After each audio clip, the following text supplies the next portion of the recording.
suis Chloé Bedin, je suis bibliothécaire à la ville de Sens et j'organise depuis 4 ans la coordination du prix littéraire manga Sayonara.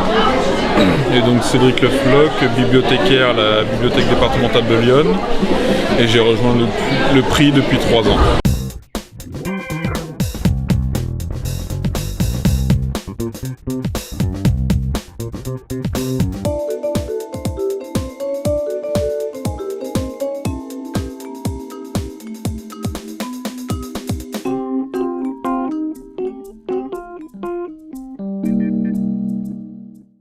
Donc le prix Sayonara, en fait, c'est un prix littéraire qui se positionne sur 4 catégories de manga, donc les kodomo, les shoujo, les shonen et les seinen.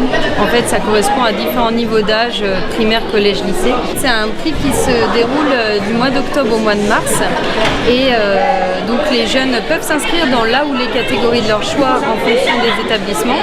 Et une fois qu'ils ont lu l'ensemble des mangas en catégorie, donc c'est 5 ou 10 suivant les catégories, ils votent pour leur préféré. Nous on récupère au niveau départemental l'ensemble des votes et on élit, vous les avez juste ici les gagnants, on élit donc les 4 mangas, le manga dans chaque catégorie qui a eu reçu le plus de voix.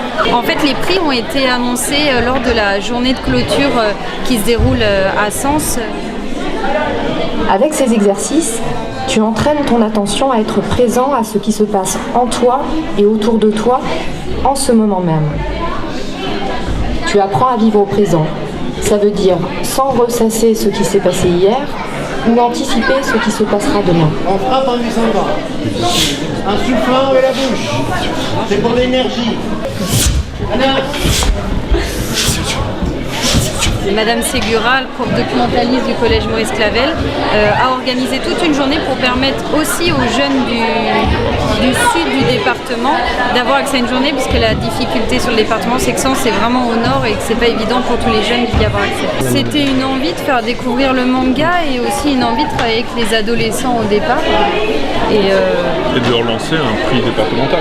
Voilà, c'est ça l'idée, c'était vraiment de travailler sur le département. À l'échelle du département. Et puis conjointement entre les profs documentalistes et bibliothécaires qui en fait ont des missions communes mais ne travaillent pas souvent sur des projets en commun. Donc il y a déjà des prix littéraires qui existaient auparavant, mais sur le manga ça n'existait pas et nous c'était aussi valoriser une littérature qui est assez méconnue et assez dévaluée en fait. On essaye de mettre en avant certains mangas moins populaires, on va dire, moins commerciaux. C'est pas les grandes séries qu'on va retrouver dans le prix Sayonara.